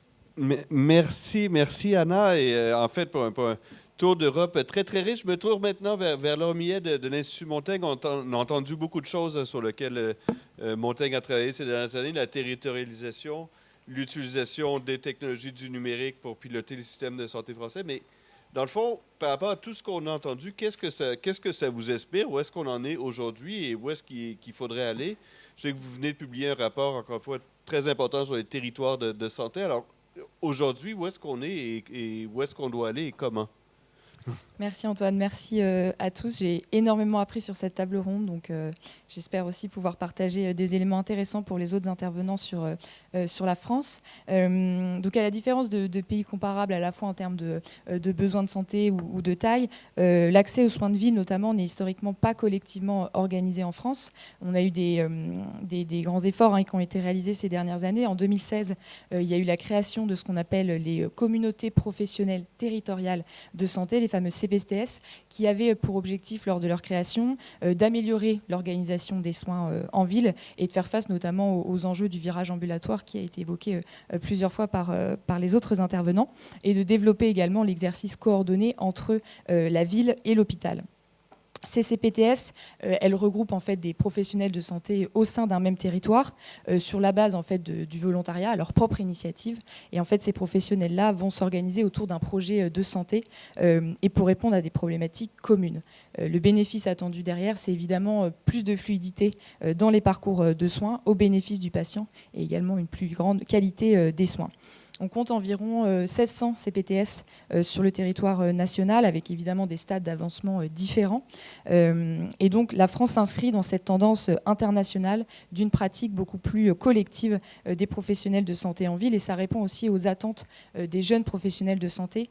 C'est intéressant de noter qu'aujourd'hui, les 2/3 des généralistes de moins de 40 ans exercent sous cette forme, contre moins de la moitié de leurs confrères de 60 ans et plus. Ça présente beaucoup d'avantages, évidemment, une forme de souplesse en matière de conditions de travail, de disponibilité, aussi plus de temps pour la formation, pour aussi l'encadrement des internes en médecine qui souhaitent faire un stage en ville, la possibilité aussi d'échanger, de comparer des pratiques individuelles, et évidemment, on l'a répété plusieurs fois, l'utilisation beaucoup plus fréquente des outils numériques pour un meilleur suivi des patients. Mais l'exercice regroupé pluriprofessionnel, il concerne, d'après un rapport de l'IGAS de 2018, donc il y a quelques années maintenant, moins de 10% des médecins généralistes en exercice et à peu près 8% des professionnels paramédicaux. Donc on voit qu'il y a encore pas mal de chemin à parcourir. Du côté des hôpitaux, ma collègue l'a rapidement évoqué, il y a effectivement les groupements hospitaliers de territoire qui se sont mis en place également à partir de 2016, qui sont en fait un nouveau mode de coordination entre les établissements de santé d'un même territoire. L'idée, c'est de leur permettre de mutualiser leurs moyens et leurs ressources. Leur création a permis un assouplissement des statuts de gestion, aussi une facilitation des coopérations avec les différents acteurs territoriaux de l'offre de soins pour gagner à la fois en agilité mais aussi en capacité d'innovation. Depuis 2016, il y a environ 816 hôpitaux qui se sont regroupés en 135 GHT, avec là aussi des tailles variables, entre 2 et 20 établissements rassemblés au sein de ces GHT. Mais ce qu'on remarque quand même, c'est que la logique territoriale, elle n'a pas été poussée assez loin. Par exemple, aujourd'hui, les GHT sont uniquement constitués d'établissements publics. Je trouve ça intéressant d'avoir eu l'exemple d'une fédération qui rassemble aussi bien des acteurs publics que privés, voire privés à but non lucratif. Et donc finalement, en France, les structures privées, elles sont peu incitées à rejoindre ces GHT. Et de plus, là je m'appuie sur des auditions qu'on a menées au sein de l'Institut Montaigne, beaucoup d'acteurs dénoncent vraiment une forme de complexité dans les démarches, notamment juridiques, financières, techniques et statutaires, pour mettre en place ces GHT, pour qu'ils fonctionnent de manière fluide et efficace. Donc finalement, on note un vrai mouvement intégratif en France à travers les CPTS et les GHT, et aussi sur le médico-social. Mais il y a un vrai problème, c'est qu'en fait, on n'a rien qui intègre les blocs entre eux. C'est-à-dire que d'un côté, les CPTS, les GHT et le médico-social font leurs projets. Donc on retrouve de nouveau des silos, des projets, des organisations ou des outils de coordination, notamment numériques, qui ne se parlent pas forcément entre eux. Donc on a une forme d'intégration qu'on pourrait nommer verticale, mais pas vraiment horizontale. Or, il faut vraiment les deux pour parler de systèmes intégrés en santé. Et je pense que c'est la différence majeure de la France par rapport aux autres pays qui ont été présentés à l'instant. Donc peut-être pour faire un exemple, un parallèle notamment avec l'exemple du Pays Basque, il faudrait en fait des projets de santé uniques qui permettent de fédérer aussi bien les CPTS que les GHT, mais aussi le secteur du médico-social, les collectivités, avec des parcours en fait uniques entre la ville et l'hôpital, et surtout des suivis du patient qui soient beaucoup plus homogénéisés et fluides, avec derrière des systèmes d'information qui sont interopérables et qui peuvent communiquer entre eux Antoine, je ne sais pas si tu veux que j'enchaîne directement sur Oui. les propositions. Vas-y, effectivement, oui. Alors j'enchaîne. Effectivement, comme tu le mentionnais, on vient de publier au sein de l'Institut Montaigne un rapport qui s'appelle « Santé, faire le pari des territoires », dans lequel on promeut vraiment une approche territoriale qui, selon nous, permettra un pilotage au plus près des besoins des populations et puis qui rendra aussi possible une remobilisation des acteurs de terrain pour leur donner la possibilité d'innover et d'inventer les parcours de santé de demain. On a voulu poser un certain nombre de constats que je ne vais pas tous détailler, mais en tout cas, c'était l'idée de partir de ceci pour montrer qu'en fait, notre système de santé, il ne répond plus ni aux attentes des professionnels de santé, ni aux besoins des patients. Du côté des citoyens, on a eu pendant la campagne présidentielle et même avant beaucoup de sondages qui montraient que près de 80% des Français pensaient que le système de santé s'était dégradé. C'était environ 57% il y a 15 ans, donc on voit vraiment une dégradation, en tout cas dans la perception qu'ont les Français de l'état de santé de leur système. Les Français ont aussi des difficultés d'accès aux soins. Il y a à peu près 40% des Français qui ont l'impression de vivre dans un désert médical, alors que quand on regarde vraiment des études, notamment une de la Mutualité française, c'est à peu près 12% des Français qui vivraient effectivement dans un désert médical. Donc cet écart entre la réalité du terrain et la perception des Français montre qu'il y a des vraies difficultés d'accès aux soins, renforcées notamment par des délais d'attente importants. Et puis par ailleurs, on a des parcours de soins qui sont de plus en plus complexes. On l'a dit plusieurs fois, le défi des maladies chroniques. 11 millions de Français sont pris en charge au titre des affections longue durée en France. Donc ça montre qu'on a vraiment besoin de revoir la structuration du système de santé, d'inventer des prises en charge au long cours dans laquelle on est en capacité de coordonner une multitude d'informations, alors qu'aujourd'hui, cette coordination, elle est laissée beaucoup à la main des patients ou de leurs aidants. Et donc du côté des soignants, on a aussi de nombreux signaux d'alerte qui sont visibles depuis plusieurs années, on nous le dit régulièrement, épuisement professionnel, augmentation des départs et des reconversions, difficultés de recrutement aussi bien à l'hôpital public que dans le secteur privé, des postes vacants, qui sont vraiment autant d'indicateurs d'un système de santé qui a besoin de changements profonds. Et ce qu'on observe dans le rapport qu'on vient de publier et qu'on a voulu mettre en avant, c'est que paradoxalement, en fait, les acteurs locaux de santé qui connaissent les besoins de leur population, qui sont en capacité de construire des parcours de santé adaptés aux besoins des patients, eh ben, ils ont peu de leviers pour agir directement sur les politiques de santé, tant en matière de soins que d'actions de prévention. Donc c'est essentiel pour nous de leur redonner forme de pouvoir d'agir, et donc c'est en ce sens qu'on a construit notre dernier rapport et qu'on l'a structuré finalement autour de 3 piliers que je détaille rapidement, mais je vous invite évidemment à lire le rapport dans lequel on détaille 15 recommandations plus précises. On est parti d'un premier pilier qui est celui des acteurs de terrain, d'accorder aux acteurs de terrain l'autonomie et la liberté nécessaires à leur action. L'objectif derrière, c'est que sans un pilotage au plus près des attentes des professionnels de santé et des patients, notre système de santé ne parviendra pas à faire face aux défis à venir. On a parlé des maladies chroniques, du vieillissement. J'ajouterai également l'évolution du nombre de soignants, la démographie médicale, le dérèglement climatique et sans doute de nouvelles pandémies à venir. On a montré qu'il était possible en fait d'engager les acteurs de terrain, les élus, les professionnels de santé, les paramédicaux, mais aussi les citoyens. La crise sanitaire en a été un exemple très intéressant. Donc on pense qu'il y a un vaste effort de formation à faire pour inciter les professionnels de santé, notamment à la coordination, mais aussi à la gestion de l'innovation. On plaide aussi en faveur d'une délégation de gestion et de tâches beaucoup plus poussée. Le deuxième pilier qui se situe plutôt au niveau des collectivités territoriales, c'est vraiment de les soutenir comme des pilotes des politiques de santé. En fait, que certains niveaux de responsabilité, que ce soit au niveau régional, départemental ou territorial, doivent être revalorisés pour mieux répondre aux besoins de santé d'un territoire. Et que ces politiques devront s'appuyer évidemment sur une plus grande implication des patients. Le premier exemple au niveau européen montrait bien que l'implication des patients, elle est essentielle. Et en France, on a là aussi encore un peu de chemin à parcourir. Le modèle de la responsabilité populationnelle, on en a parlé également à plusieurs reprises, montre vraiment l'obligation pour l'ensemble des acteurs de santé d'un territoire de maintenir et d'améliorer la santé, le bien-être, mais aussi l'autonomie de la population. Elle s'appuie sur des données de santé publique du territoire et permet derrière de définir des actions de prévention adaptées. Et puis le troisième pilier qui se situe au niveau national, on a bien insisté dans notre rapport aussi sur l'importance de garder un cadre national qui va être en mesure de donner de la cohérence aux initiatives locales et puis de fixer aussi des grands objectifs de santé. Je retiens l'exemple très intéressant de la Belgique où on a des budgets pluriannuels avec des objectifs de santé publique et je pense que c'est une inspiration très intéressante pour la France. On a aussi beaucoup plaidé en faveur de ce nouveau paradigme en matière de budget et surtout en fait d'avoir une logique d'investissement plus que de dépenses. Et donc l'idée, c'est d'avoir vraiment en France une nation de santé publique capable d'anticiper les défis de demain. Le cadre national, il est aussi évidemment très important pour tous les projets autour du numérique, du recueil et de l'utilisation des données de santé. On a eu des avancées majeures autour du numérique en santé en France, il faut le noter ces dernières années. Et puis également l'importance de l'approche par la santé globale, c'est-à-dire à la fois la santé humaine, animale et environnementale, et d'être en capacité en France aussi de construire des politiques de santé pas uniquement, qui ne sont pas uniquement dans le champ sanitaire, c'est-à-dire de construire des politiques publiques en santé qui soient également en lien avec les politiques du logement, de l'éducation, de l'environnement. Tout ça, ça permettra aussi de répondre aux défis à venir, notamment autour de la construction d'un système de santé beaucoup plus préventif. Et puis enfin, le niveau européen, quand même, pour terminer, puisque c'est aussi l'objectif de cette table ronde, c'est également d'imaginer de nouvelles formes de collaboration entre les pays européens pour mieux lutter contre les futurs risques pour la santé.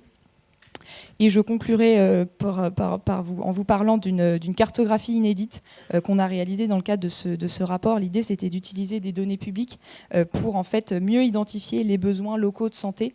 Cet exercice de cartographie, il est intéressant à plusieurs titres, notamment pour montrer au pouvoir public l'importance de mieux recueillir et d'utiliser la donnée de santé pour réfléchir à des modalités de prise en charge beaucoup plus personnalisées au niveau des territoires et donc au plus près des besoins des patients. Et je conclurai justement peut-être par une recommandation autour de l'utilisation des données de santé et pourquoi nos dirigeants politiques doivent plus et mieux les utiliser. C'est évidemment pour piloter le plus finement possible notre système de soins, pour impliquer les acteurs locaux de santé, les professionnels de santé, mais pas uniquement, également les élus, les associations de patients, les citoyens, d'inciter également à la collaboration entre les professionnels de santé et enfin de permettre le développement de programmes de prévention et de suivi des parcours qui soient le plus personnalisés possible. Voilà, merci beaucoup.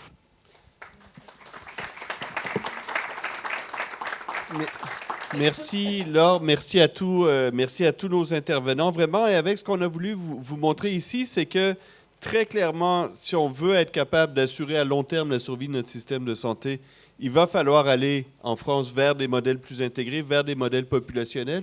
On a vraiment voulu vous montrer aussi qu'il y avait plein de façons d'y aller, que en fait, chaque pays, chaque système devait développer son propre... Donc, il n'est pas question de faire comme les Américains ou de faire comme les Danois. On va devoir en France développer notre propre système de santé intégré, ce qui ne veut pas dire, et ça c'est la piste justement sur les collaborations européennes, évidemment qu'il y a des matières, il y a des leviers communs, il y a des questions qu'on peut se poser en commun. Comment est-ce qu'on travaille mieux avec les patients? Comment est-ce qu'on mobilise mieux la première ligne de soins? Comment est-ce qu'on agit mieux en prévention? Comment est-ce qu'on utilise mieux les données de santé? Tout ça, ce sont des questions qu'on peut se poser, je pense, entre nous. Et d'ailleurs, on avait commencé à discuter entre nous avant la conférence. C'est des choses qu'on peut discuter, on peut apprendre et travailler. Et on peut apprendre aussi à nos camarades européens et travailler ensemble autour de ces questions-là qui sont vraiment structurantes. Donc, chacun doit inventer son modèle populationnel, son modèle intégré, mais on peut partager, on peut apprendre des autres et travailler ensemble pour aller plus vite. Donc, encore une fois, un très, très grand merci à vous tous, à tous nos intervenants et à vous tous pour avoir écouté cette conférence en espérant que ça vous ait donné envie. Je vous remercie beaucoup et bonne fin de salon.